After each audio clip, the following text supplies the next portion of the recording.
Hey, two. really bad memes as like You that good, people babe? like attack Hey, him. one, two, two, two, two, one, two. This is Hey, crazy. good. Yo, All right, I don't know who tracked him. It's not. Oh my period. What's his name? Mr. Rogers. Yeah. That's Yo, he sends me so many things on WhatsApp. well, and the great part is like he doesn't get discouraged. Like Absolutely. I'm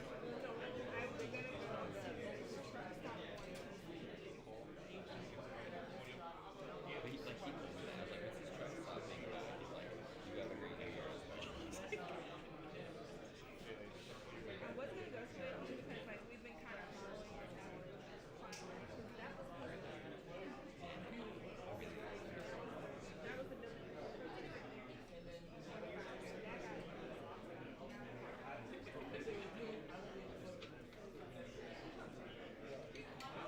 I don't want to say you're practicing yourself, but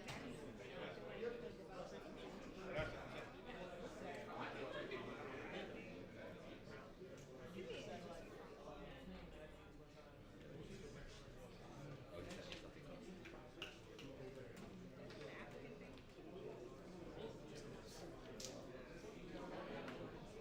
sent me this. Thank you.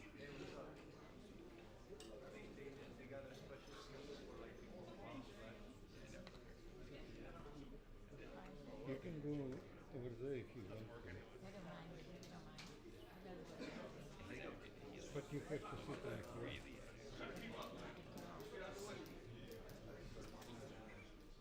I'll work it out. Or you maybe that guy. Because this camera is working. Everyone is going down. Yeah, but I'm not going to front. I'm not going here. You can bring another chair and sit right there, but Thank not you so here. much. I don't see space. It's okay. I understand. I don't need it.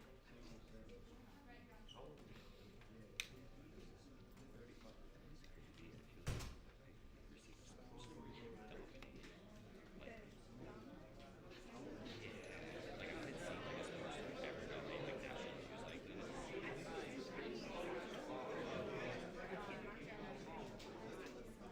apparently I was really sorry someone went to the hospital with a head injury. I guess it's like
Michael, do you need chair?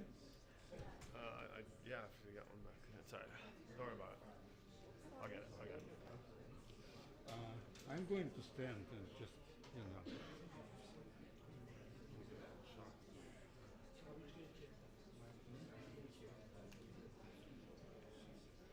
He's pretty high. Here, if I can get it through here. Do you mind if I just grab a chair real quick? I'm just gonna.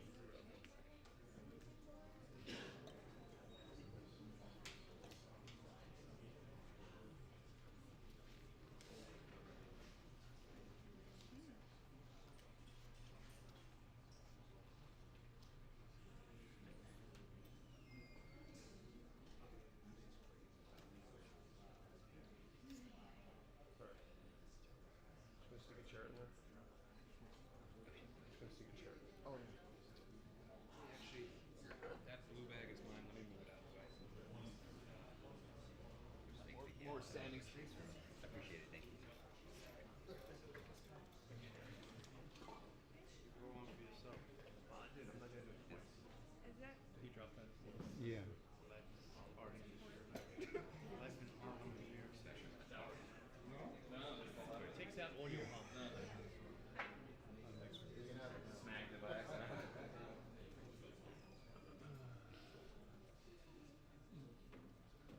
Not his, not mine. Whatever. Good, man.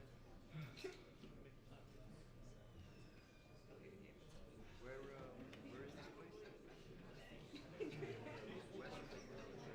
Oh, yeah? See if you get. Where are you now? It's Brooklyn. It's like, I think usually When's the third? I live near, you remember Chris Cunningham? He used to be on the mayor's detail. Bloomberg was mayor. Tall, Irish guy, reddish hair. Oh, yeah. I see the bump into him. He lives in my neighborhood. He was in that subway. Which subway? Oh, he was in it. No. Oh, yeah. Unhinged guy. That guy.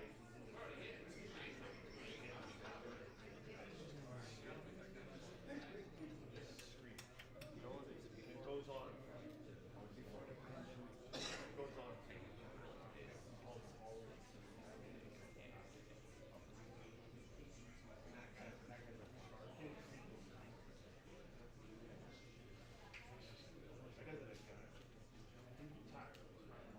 Chris? I think they, all those guys, it's not working. By the security or something. I don't see him around. Oh yeah.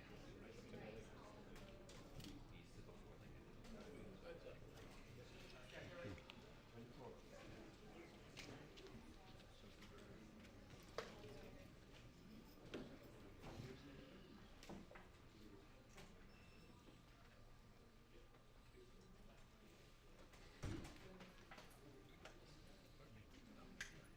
Be careful.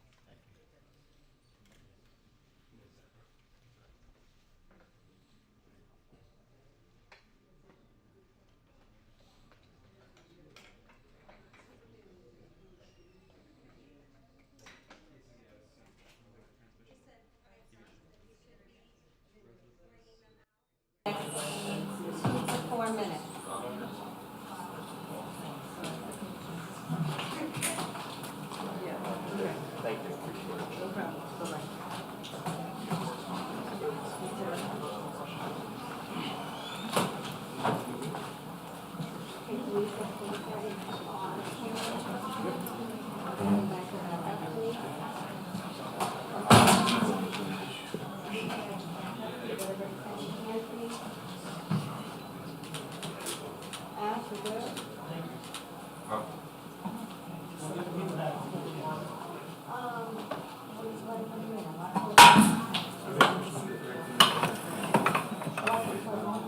I think she wants to make sure. Oh, go ahead. Go for you.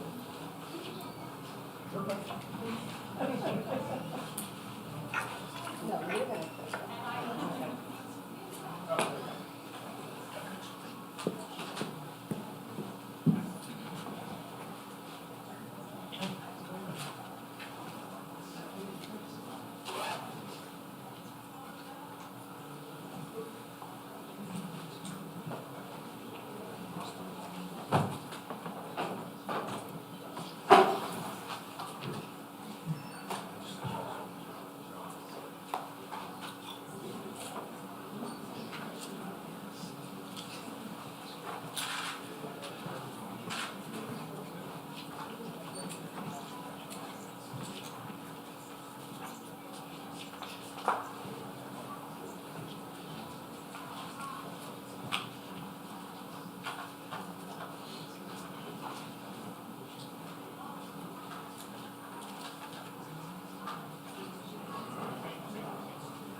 So, they will not invite. Don't have a So, are they saying that he doesn't care?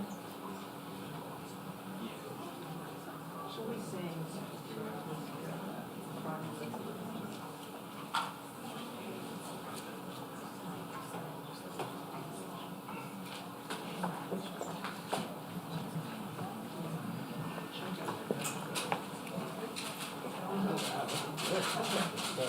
Hello, how are you?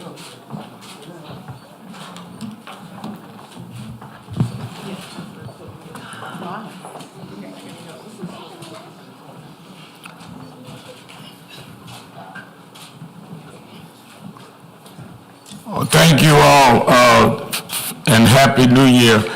We had in our judgment, a historic meeting in the sense that never before in the history of this state have we seen so many of our top officials come from the black community. And it was our idea that we would have those officials sit and discuss public safety and begin a series of conversations that span on all the details of what is before the state and the city, but making it very clear that already in the state and the city, under this leadership, we have began to see things turn around and become crystallized. 23 will be the year we show this nation how to govern, and how to govern by people that have been left out of the governing for many years, that are now in key positions. We may be on different hymns, but we're in the same hymn book, and we're going to sing together this year. Public safety includes criminal justice reform. We include those that want to reform how the system does not work, and those that want to violate people in the community. We are disproportionately victims on both sides. So public safety is not about choosing reform or choosing safety. Safety is reform, and reform is safety. And we've spent the last 90 minutes talking about the issues, saying our staffs are going to begin working together on how we deal with specifics. But we wanted to make it clear at the beginning of the year, the 5th day of 23, that 23 is going to be the year that we show how to govern and deal with public safety from people that have been the disproportionate victims of both those criminal justice reforms that are needed and those violent crimes. We do not want to be in any way, shape, or form neglecting on dealing with both. I want to first bring the mayor of the city of New York, Eric Adams. Thank you so much, Rev. And the clear indicator that when you speak to everyone on the stage that participated in the meeting, there were common denominators that allowed us to come into the room together. Public Advocate Williams had to go to another event, but we were able to look at common faces that said that we can come together. Hazel Duke is, we all call her Mom Dukes. Mother Dukes. She has been here for so many years, and the level of comfortability that we were able to sit in the room. the civil rights legend of Reverend Sharpton. All of us know him. Speaker Andrew Stewart Cousin, Majority Leader Andrew Stewart Cousin, talked about it, how many times throughout the years we called on him when we needed him for something. And so we were simultaneously calling on him to say we want to convene together in the manner that we did today. But one thing we came through, and I strongly feel, and I'm sure the other leaders strongly feel, that this is something we should have done January 1st, 2022. We all fought to speak on behalf of those voices that have gone unheard for so many years. And we allowed 2022 for outside forces and entity to define our success and what we were able to accomplish. The unprecedented level of things I received to assist this city from the Speaker and the City Council, from the Speaker in the Assembly, from the Majority Leader in the Senate, all of that was lost because our success of fighting on behalf of people who are in need for generational poverty and generational issues was ignored because we allowed others to hijack what our success were, and he took the narrative with it. The black and brown people of this city have fought to get district attorneys that understand their plight, like Darcel Clark and Alvin Bragg and Eric Gonzalez. They have fought long to get leaders in our chambers across this state. All that we marched for, all that we fought for, all that we prayed for materialized in 2022. We were successful in some of the most significant things that people fought for years. We were able to accomplish in Albany, and we were able to accomplish in the City Council. All of that was lost. It was lost because we didn't do this. We didn't demand that people see the unification of a city. The most important city in America is led by black and brown people that have fought on behalf of helping people for generations. And we understand the plight of all ethnic groups in the city and state, and we are uplifting all groups. But we're clear on the systemic poverty, the systemic racism that has been in place that denied people the opportunities to leave poverty. That's what this conversation was about today. It's not narrowed in on one section or one issue. We wanted to get together and thank each other for the successes that we have accomplished and say in 2023 we will never again allow anyone to hijack those successes and do anything to give the impression that we are not united in dealing with the institutional historical problems that prevented far too many people in this state from moving forward. I cannot say thank you enough for all of us coming in the room together and stating we're going to define our own narrative, we're going to define our own destiny, we're going to define our own solutions to our problems. This is what our ancestors prayed for, is standing on this stage right now, and we're going to live up to those prayers, those sacrifices, all the things they went through. Every person of color that hung from a tree, every person of color that was whipped, every person of color that had to come to this place and be treated unjustly, every person of color that marched and fought, every person of color that sacrificed, they prayed for this moment, and we won't betray this moment. Thank you. New York State Attorney General Letitia James. Thank you. First, I don't want it reported that Alvin Bragg did not attend. Alvin Bragg was on the virtual. He is, as most of you know, suffering from COVID, and he did give remarks at our meeting. So Alvin Bragg is with us. As the Attorney General of the state of New York, I know most of you know, I have removed over 400 some odd guns off of the streets of New York State. I have led the largest litigation against opioid manufacturers and distributors in the nation. I've taken on gun manufacturers. I've sued quite a few. I've taken on gangs. I've taken on individuals who have trafficked in opioids and in fentanyl and coke and in cocaine. I've cried over too many funerals, over too many open caskets. I've done enough and a lot with my colleagues who stand with me each and every day, the mayor of the city of New York, focusing on retail crime and ghost guns. All of that is for naught if a woman walks down the street and feels unsafe, All of that means absolutely nothing if there's a perception that we are unsafe in the city and in the state of New York. So we've come together today to talk about general issues, but also specific issues as well. And none of those issues will be discussed here before the media. We will discuss them in private. We will come forth with a plan. We will map out where the issues are, and we will join together as one. It's important that everyone understand that this is not a Black or Latino issue. This is an issue that affects all New Yorkers, and that we stand here together representing the interest of all New Yorkers. And as the Attorney General of the state of New York, I have an obligation and a duty to work with each and every elected official who is here and those who are not here. But it is my job to keep New Yorkers safe, and I plan to do just that. The Majority Leader of the New York State Senate, Andrea Stewart Cousins. Thank you, Rev. And I don't think I can say it any better. When the AG said that it's an issue that affects all of our communities, actually, again, it's a national issue.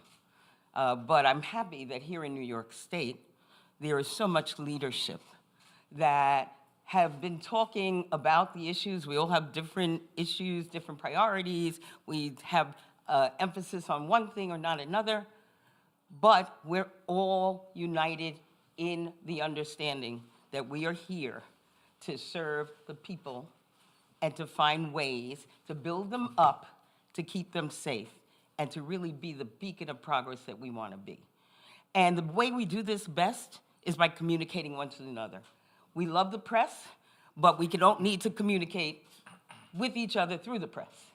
What we have to do is find a way with all of the things that are on our respective agendas to take that time to sit down together so that we could be the most effective on behalf of the people that we are serving. So again, I want to thank the Rev, and I want to thank all of my colleagues in government. And again, this will be a year where the communication will be key so that we will be able to get the results that people expect. Thank you. We have something that you probably are not used to the last couple of days, the Speaker. We have a Speaker in New York. Speaker of the New York State Assembly, Carl Heastie. It didn't take 10 times. Thank you, Rev. So, you know, it's listening to my colleagues in government. Well, first, let me thank, Reverend Sharpton, and somebody I've known probably more than half my life. Heck, I was somebody even supported you for president when I got elected. So I have such a deep relationship with the Rev, and I do look to him, for counsel, and I'm glad that he was able to bring us together. And I'd say one of the big takeaways from this, and as the majority leader said, communication and cooperation, I think, is the two things that came out of this. And we all want our communities to be safe. We want people, as Jumaane Williams said, there's a distinction between being safe and feeling safe, and we actually want people to be both. And so I think there's a common ground, and we all know, but there's many things that drives public safety, and that's the things that we said that we want to focus on and communicate and work together. So I'm happy for us to be able to do this in a really cooperative manner, in a cooperative conversation for us all to work together. All of these elected officials and clergy leaders and community leaders I've known for such a long, long time. I have such high regard for everybody who's standing here with us, and I know that working together we will get there. So thank you, Rev. Bronx District Attorney Darcel Clark. Thank you, Reverend, and I'd like to thank you for convening us. This is something that I wanted to see for a very long time. I couldn't hope and pray more for it to happen. For there's always a time and a place for things to happen, and it may not be in the time that we want, but it's in the time that God makes available for us, and that's what happened today, this January 5th. We met together. We're going to work together no matter whether people like it or not.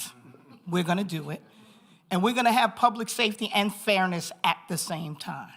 And that's the goal here, and we're going to build a strategy to make that happen, because this is not about us. It's about the people that we serve each and every day in our communities. That's what they expect. They want to hold us accountable, and we're going to do that.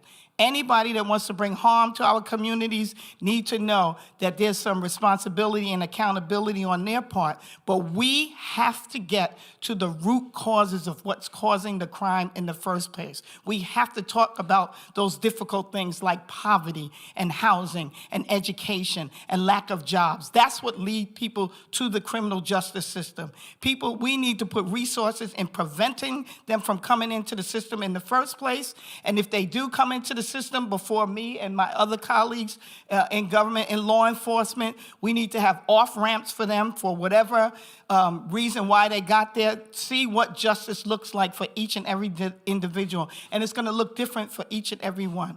But know this, the answer cannot be always policing and prosecution. There's more to this work.